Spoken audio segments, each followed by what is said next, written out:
If you were told to ask one thing, and for sure you know it will be guaranteed, what would you ask? Think about it just for a second, then follow on.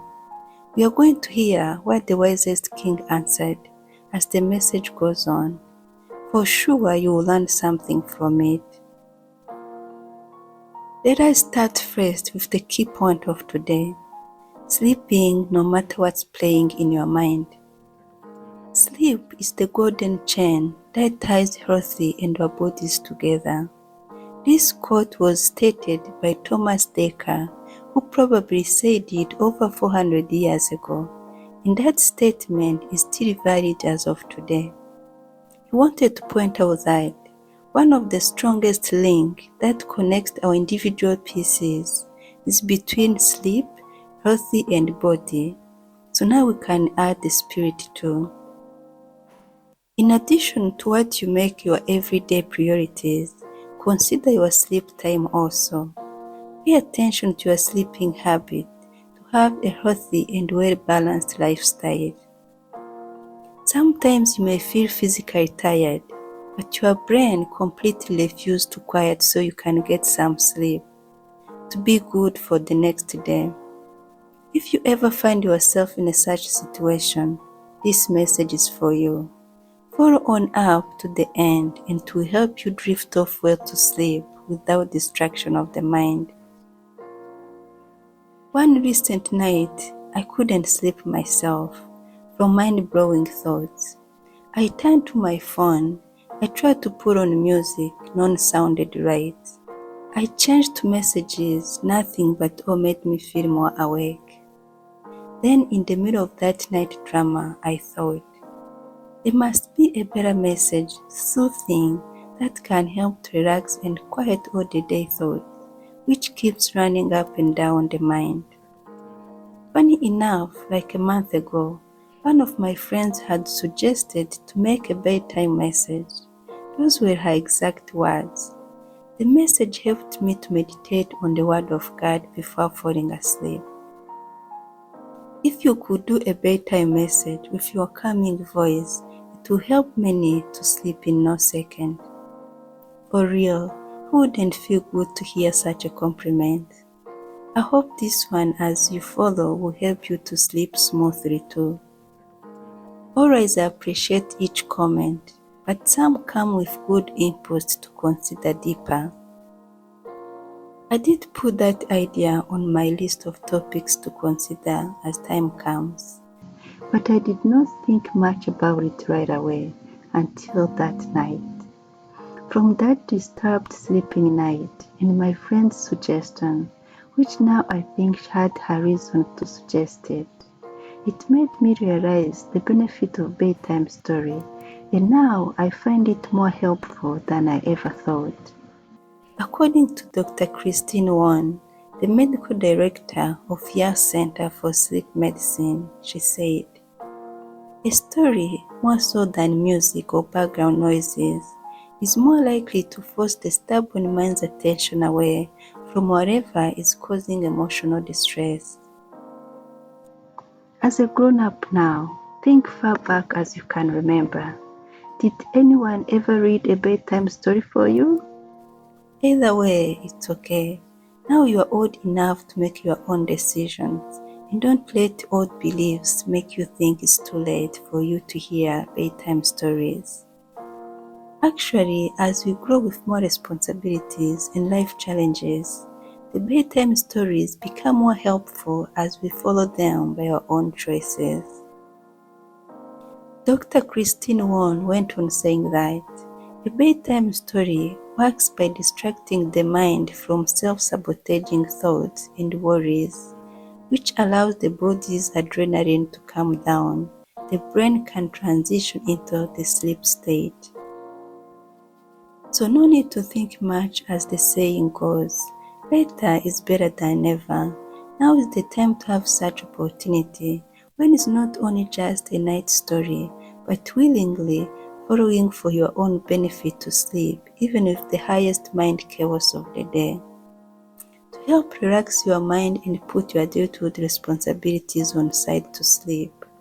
Open up as you follow on. and let your mind engage in the following story so you can be taken over by the details of the story rather than focusing on the daily pending or stressful cases that usually overtake your thought at bedtime. Let us try it out and you'll tell me later. There was once a wise king called Solomon, a descendant of King David, who was named the wisest man in the land. The story is found in the book of 1 Kings, chapter 2 and 3 in the Old Testament. As you follow the story, you're going to hear why he was declared the wise king. When the time drew near for his father to pass away, it was when he gave a charge to his son Solomon. After the kingdom was established in the hands of the King Solomon, Solomon made an alliance with Pharaoh, king of Egypt, and married his daughter. He brought her to the city of David until he finished building his palace. Besides starting his reign marrying another king's daughter, King Solomon was known by his exceptional wisdom, and his reign was a period of peace and prosperity. Solomon's wisdom is shown in the story of two women claiming to be the child's mother, where he used his ingenuity to determine the true parent. Now the two women came to king and stood before him. One of them said, "Pardon me, my lord. This woman and I live in the same house, and I had a baby while she was there with me. The third day after my child was born, this woman also had a baby. We were alone. There was no one in the house but the two of us. During the night, this woman's son passed away because she lay on him. So she got up in the middle of the night and took my son from my side while I, your servant, was asleep. She put him by her breast and put hers by my breast. The next morning I got up to nurse my son, and he was not breathing. But when I looked at him closely in the morning light, I saw that it was not the son I had born. The other woman said, 'No, the living one is my son.' But the first one insisted, 'No,' and so they continued to argue before the king.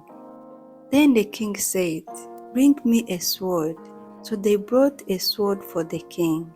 He then gave an order, 'Cut the living child in two and give half to one and half to the other.'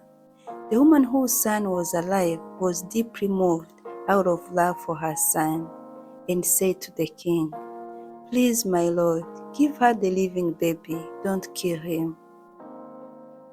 But the other said, 'Neither I nor you shall have him.' Then the king gave his ruling, 'Give the living baby to the first woman. Do not kill him. She is his mother.' Resolving this dispute demonstrated the king's wisdom in recognizing the human compassion.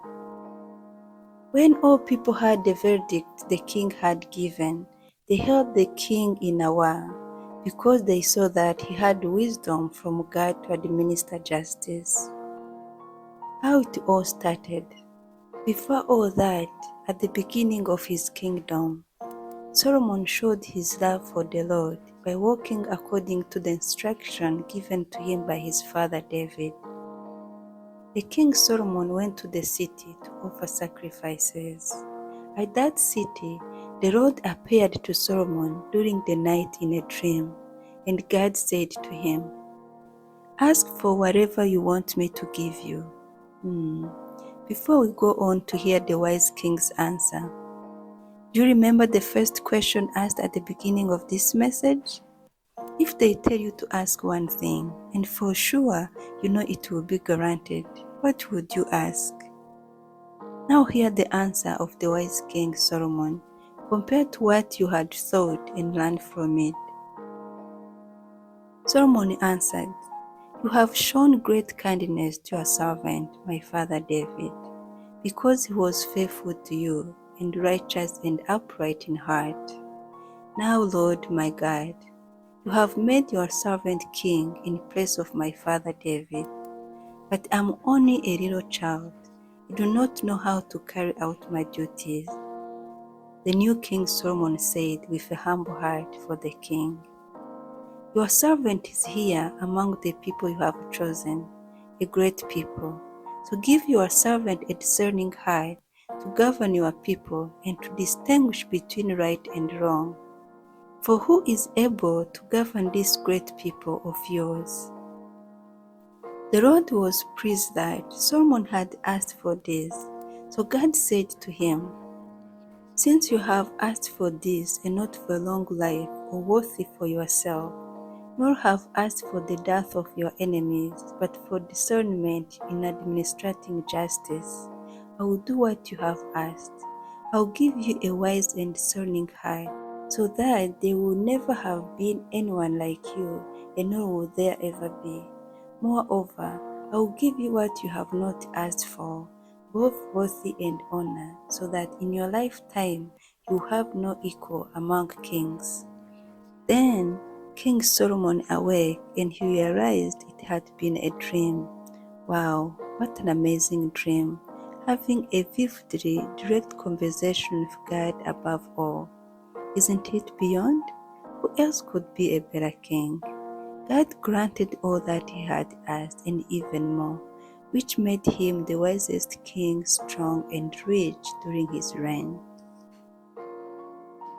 I hope you found this message intriguing, full of wisdom and knowledge, and I pray that God use it to teach you something helpful in your everyday life, especially when it comes to commitment for your work and living in general.